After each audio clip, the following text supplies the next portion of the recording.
Hey guys, John V from PhoneArena. You're watching our video review of the BLU Vivo Air. Now, this device was first announced during CES, and it's probably most notable for its impressive thin construction of only 5.1 millimeters, making it one of the thinnest devices on the market right now. But when you factor in its price points, pretty remarkable what they've done with the design of the BLU Vivo Air. Now, at first glance, it'll draw comparisons to things like the iPhone 6, but it's pretty amazing what they've done just because it is thin, lightweight, and super compact. It's most notable again for its 5.1 millimeter thin construction. And top it off, there's a premium quality with it too. You have this aluminum magnesium alloy bezel around its trim, and you have Gorilla Glass 3 on the front and the back, giving it a very sturdy construction, so the whole package doesn't come off fragile or anything like that.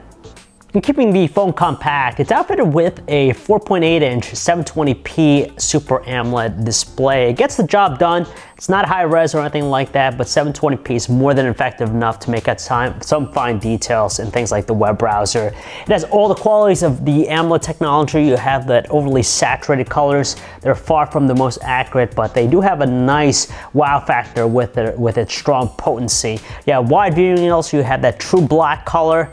But unfortunately though, in terms of its brightness output, it's kind of weak at 243 nits, so it's kind of tough making it out in direct sunlight.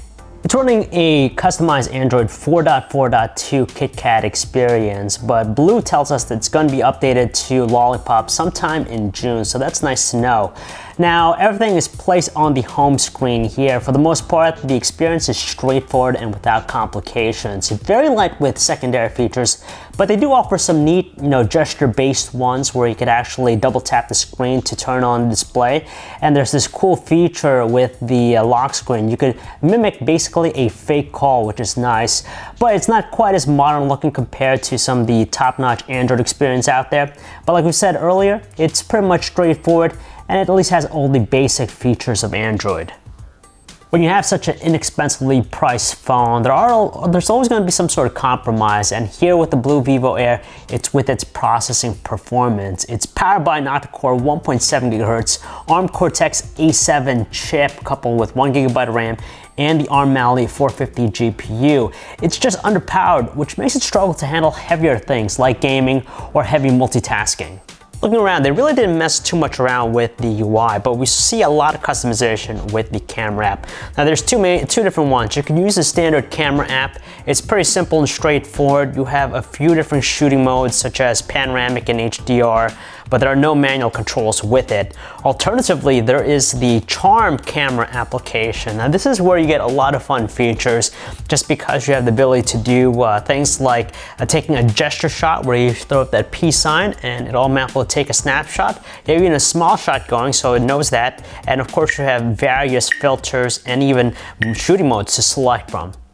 Okay, we're not really won over by the quality from its 8 megapixel camera. Now you do get some decent looking shots outdoors where there's plenty of sunlight. You have average looking details and it handles dynamic range for the most part, but under indoor settings, artificial lighting, and even lower lighting conditions, it's just a disappointment. Heavy noise, some purple fringing, light details, it's just a mess, and it takes a long time for it to snap photos, close to 8 seconds for a standard shot, and up to 10 seconds just for an HDR one. We're also not fans of its 1080p video recording quality. It's just a disappointment. First and foremost, it's pretty light on details, and they tried to offset that by giving it this weird over-sharpened appearance. Secondly, it falls victim to some heavy noise, which is even problematic in brightly lit areas. And finally, it has this profound jiggling effect when you're panning very quickly, so the entire package just doesn't look too nice. Besides Google Play Music, you could stick with BLU's own music player for listening to music. That is a very simple and straightforward operation.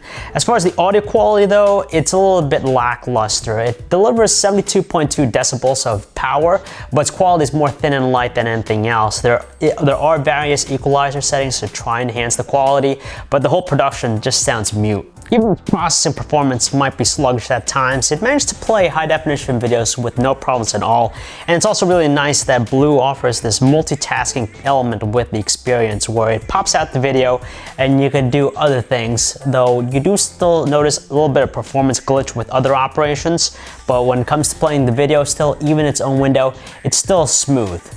Surprisingly enough, it's pretty capable at dealing with phone calls. You have ample volume through the earpiece, and voices in both ends of the line are pretty clear and distinctive. Our only complaint is with the speakerphone, it just lacks volume and substance. As for its battery, it houses a 2100 milliamp hour one, and in our battery benchmark test, it achieves a mark of 5 hours and 59 minutes. Nothing extravagant with that. It's not great, nor is it really terrible, but if you're a power user, you're gonna be kept on your toes. When you hold on to the BLU Vivo Air for the very first time, it's really tough to imagine that this phone is priced at $200. Now that's the outright cost, not subsidized. And what you get here is a pretty incredible device that has a world-class profile of 5.1 millimeters. And there's also that premium aesthetic that's attached to the design. You really don't think about a phone that's $200 with those qualities, but it's here. Of course, you have some of its unpleasant qualities like the poor performance of its camera and even the sluggish nature of the handset, but at $200, unlock GSM smartphone, Android experience, which will be updated to Lollipop in the near future. It's not bad. You have a very eye-catching smartphone here as well. So if you guys want to learn more about the BLU Vivo Air, you can check out our website, PhoneArena.com. It's John V. Thanks for watching.